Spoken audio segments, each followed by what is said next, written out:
Hello hi नमस्कार। आज मोर पंचम वीडियो यूट्यूब रे अपलोड करिया जाउची। ए वीडियोटी अच्छी यूसेज ऑफ नाउन्स, नाउन रो व्यवहार। केतेक सिंगुलर नाउन अछंती। फास्ट रु पढुची देखंतु 8 नंबर पॉइंट रु 7टी पॉइंट आलोचना ହେଇची। 8 नंबर पॉइंट रु कहूची केतेक सिंगुलर नाउन अछंती जेउ गुडिकर शेषरे एस लागि थाए एवं सेमाने प्लुराल नाउन भली मने हुअंती। एमाने वाक्य रे सब्जेक्ट रूपे व्यवहार हेले सिंगुलर वर्ब नियंती। केते गुडे नाउन अछंती सिंगुलर नाउन किंतु सेमाने प्लुराल भलिया लागंती। सेमाने प्रकृतर सेमाने सिंगुलर किंतु प्लुराल भलिया लागंती। सेमाने जेतबेले वाक्य रे व्यवहार हुअंती सब्जेक्ट रूपे बा कर्ता रूपे व्यवहार हुअंती सेमाने सिंगुलर वर्ब नियंती। वर्बटा सिंगुलर हो जाए। उदाहरण देले गोटे जानि परिबे mathematics, economics, physics, politics, measles एगुडे सब होउचंती सिंगुलर नाउन उदाहरण जो माने कि लास्ट को एस लागि कि प्लुराल भली होइचंती किंतु प्रकृत रे से माने प्लुराल नुहंती singular. Mathematics is a good subject. Mathematics last को एस लागि जी किंतु ता पई कोन वर्ब टा आर लागि कि आर लागि नाही। ता पई इज रो व्यवहार हेची। मैथमेटिक्स पाखे रे इज रो व्यवहार हेची। एमाने प्रकृत रे सिंगुलर नाउन किंतु एमानक पाखे रे एस लागिथिबालु एमाने प्लुराल भली मने हेउचंती किंतु प्लुराल नुहंती एमाने सिंगुलर। तेणु एमाने जेहेतु सिंगुलर एमाने सिंगुलर नाउन को नउचंती तांग संगे रे ना सिंगुलर वर्ब को। जेमिति मैथमेटिक्स ता संगे रे नेची सिंगुलर वर्ब इज। आ मैथमेटिक्स जगह रे आर ए गुड सब्जेक्ट हे परिबोनी। Mathematics are a good subject एहा हेइ परिबो नाही। तेणु एटा कोन हेची ना mathematics is a good subject काहेकि ना यह सिंगुलर वर्ब नेची जेहेतु एटा सिंगुलर नाउन तेणु सिंगुलर वर्ब नेची इज को नेची। एठारे मैथमेटिक्स शब्दटी कर्ता रूपे व्यवहार होईची तेणु यह सिंगुलर वर्ब इज को नेची।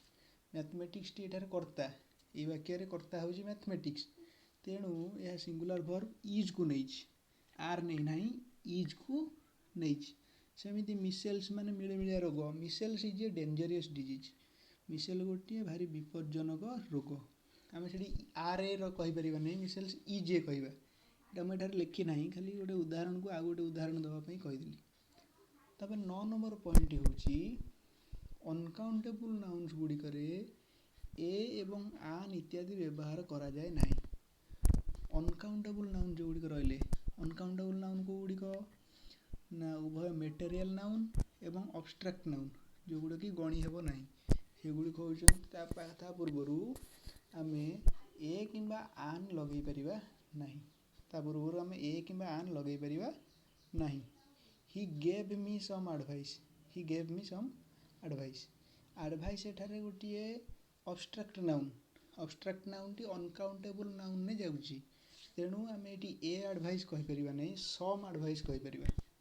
बुझियला एडवाइस टा जेहेतु अनकाउंटेबल नाउन ता पूर्वरु ए ल लागि कि सम रो व्यवहार हेची। सेकंड उदाहरण डी होची we bought some new furniture. Furniture टी मटेरियल नाउन ता मध्य अनकाउंटेबल नाउन नो अंतर्भुक्त तेणु फर्नीचर आगरे पूर्वरु ए फर्नीचर लगे हेबो नाही तेणु सम लागिची। अनकाउंटेबल नाउन पूर्वरु ए एवं आन नो व्यवहार होई परिबो नाही। एटार एडवाइस एवं फर्नीचर दुईटी अनकाउंटेबल नाउन तेणु एठारे ए किंबा आन व्यवहार हेला नाही। एठारे एडवाइस भी अनकाउंटेबल नाउन एवं फर्नीचर भी अनकाउंटेबल नाउन तेणु ए किंबा आन नो व्यवहार हेला नाही। एठारे ता बदलले सम रो व्यवहार हेला। आउरी केते गुडी उदाहरण अछि a piece of chalk. A piece of chalk माने नॉट ए चॉक।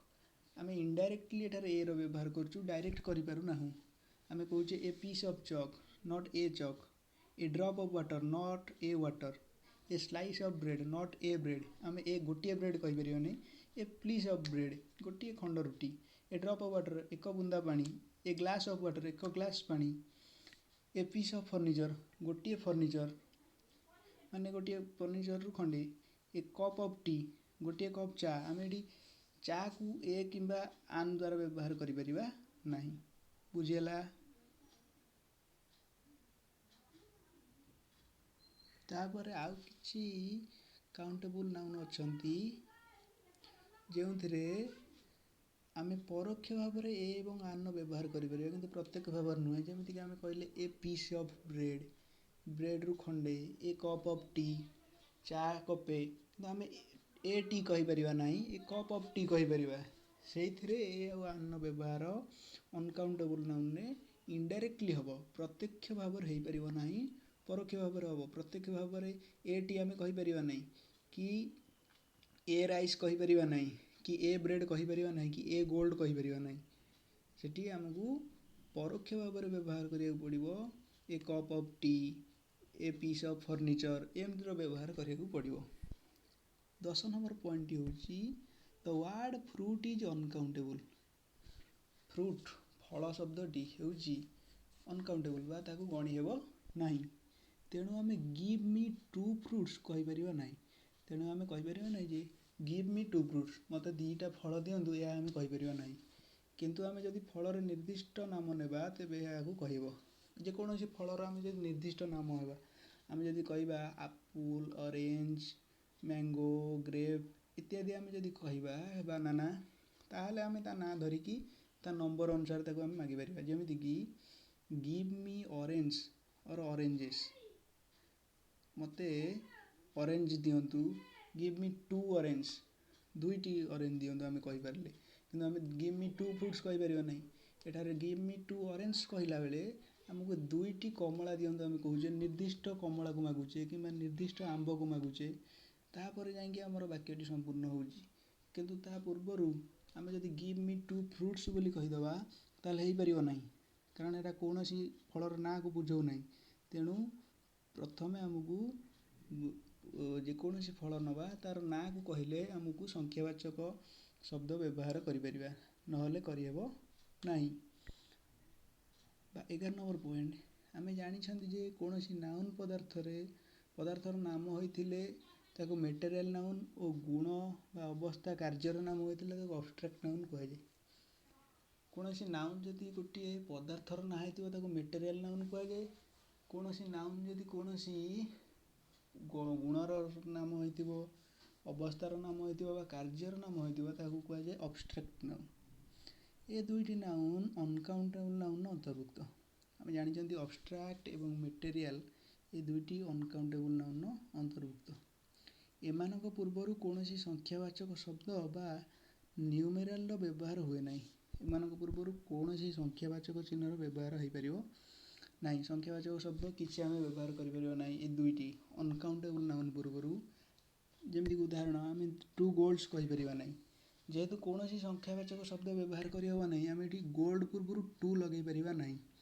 କି 6 ଗୁଡନେସ୍, ଗୋଲ୍ଡ ହେଲା ଗୋଟିଏ ମେଟେରିଆଲ ନାଉନ୍, ତା ପୂର୍ବରୁ ଆମେ 2 ଲଗାଇ ପାରିବା ନାହିଁ, ସଂଖ୍ୟା ଲଗାଇ ପାରିବାନି, 1 2 3 କିଛି ଲଗାଇ ପାରିବା ନାହିଁ।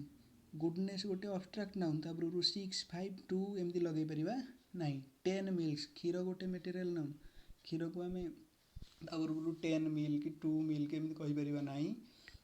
ଯେହେତୁ ଏଗୁଡ଼ିକ ହେଉଛନ୍ତି ଅନକାଉଣ୍ଟେବୁଲ୍ ନାଉନ୍, ତା ପୂର୍ବରୁ ଆମେ ସଂଖ୍ୟାବାଚକ ଶବ୍ଦ ବ୍ୟବହାର କରିପାରିବା ନାହିଁ। କେତେକ ନାଉନ୍ ଉଭୟ କାଉଣ୍ଟ ନାଉନ୍ ଏବଂ ମାସ୍ ନାଉନ୍ ରୂପେ ବ୍ୟବହାର ହୋଇପାରନ୍ତି, କିନ୍ତୁ ସେ କ୍ଷେତ୍ରରେ ଅର୍ଥଗତ ପାର୍ଥକ୍ୟ ରହିବ। କେତେ ଗୁଡ଼ିଏ ନାଉନ୍ ଅଛନ୍ତି ଉଭୟ କାଉଣ୍ଟ ନାଉନ୍ ହୋଇପାରିବେ ଏବଂ ମାସ୍ ନାଉନ୍ ହୋଇପାରିବେ, କିନ୍ତୁ ସେତିକି ବେଳେ ଅର୍ଥଗତ ପାର୍ଥକ୍ୟଟି ରହିବ, ଅର୍ଥରେ ପରିବର୍ତ୍ତନ ରହିବ। ଯେମିତିକି example, iron is useful metal. Iron ହେଉଛି ଗୋଟିଏ ଦରକାରୀ ବସ୍ତୁ। ଆଇରନ୍ ଲୁହା ଗୋଟିଏ ଦରକାରୀ ବସ୍ତୁ। ତାପରେ ଆଉ ଗୋଟେ ବାକ୍ୟ ଦେଇଛି, ଆଇ ବଟ୍ ଆନ୍ ଆଇରନ୍ ଆଟ୍ ଏ ସପ୍। ଗୋଟିଏ ଦୋକାନରୁ ଗୋଟିଏ ଆଇରନ୍ ଆଣିଲି। ଏଠାରେ ଆଇରନ୍ ମାନେ କ'ଣ? ଲୁହା। ଏଠାରେ ଆଇରନ୍ ମାନେ ଇସ୍ତ୍ରୀ। ପ୍ରଥମ ବାକ୍ୟରେ ଆଇରନ୍ଟି ଲୁହା ଭାବରେ ବ୍ୟବହାର ହେଲା ବେଳେ ଦ୍ୱିତୀୟ ବାକ୍ୟରେ ଆଇରନ୍ଟି ଇସ୍ତ୍ରୀ ଭାବରେ ବ୍ୟବହାର ହେଇଛି। ତେଣୁ ଏଠାରେ ଅର୍ଥଗତ ପାର୍ଥକ୍ୟ ଦେଖାଯାଉଛି। ତେଣୁ ଏଠାରେ କ'ଣ ହେଇଛି ନା ଅର୍ଥଗତ ପାର୍ଥକ୍ୟ ଥିବାରୁ ଦୁଇଟିକୁ ଭିନ୍ନ ପ୍ରକାରରେ ବ୍ୟବହାର କରାଯାଇଛି। ଆଜି ପାଇଁ ଏତିକି। ଆର କ୍ଲାସ୍ରେ ଆମେ ଆଗକୁ କିଛି ୟୁସେଜ୍ ପଢ଼ିବା ଏବଂ ତାପରେ ସରିଯିବ। ଯଦି ଆପଣଙ୍କୁ ଭିଡ଼ିଓଟି ଭଲ ଲାଗିଛି ତେବେ ଲାଇକ୍ ସେୟାର ଆଣ୍ଡ ସବସ୍କ୍ରାଇବ୍ କରିବେ ଏବଂ ଭିଡ଼ିଓଟିକୁ ଭଲ ଭାବରେ ଦେଖିବେ ଏବଂ ଆପଣଙ୍କର ମତାମତ ଆମ କମେଣ୍ଟ ବକ୍ସ ମାଧ୍ୟମରେ ଜଣାଇ ପାରିବେ। ରହୁଛି, ନମସ୍କାର।